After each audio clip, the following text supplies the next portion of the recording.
In the end of the day, the best predictor of voting isn't whether you got one of those flyers, it's whether you voted in the past.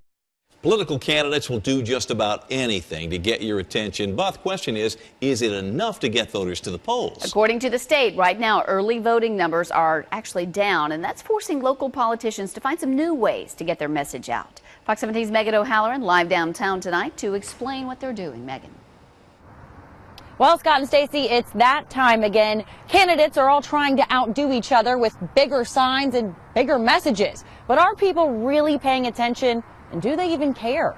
Tennessee is America at its best. It's what you see on television. At both political party headquarters, political strategists and campaign managers are coming up with a plan to be better than the competition. It's an intense rivalry between Democrats and Republicans trying to get your vote. For some voters, mail and phone calls indoors will be more effective.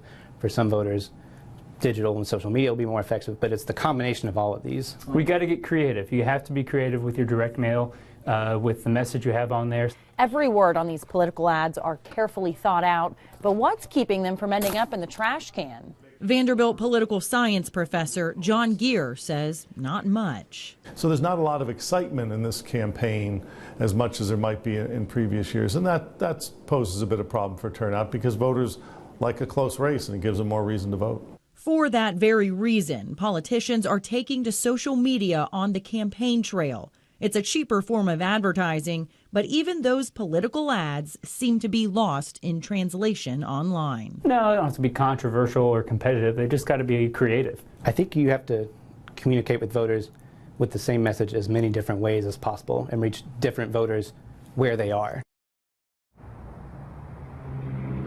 Will all of that be enough to increase voter participation? At the close of polls tonight here in Davidson County, in the first 5 days of early voting, a little more than 2,500 people showed up.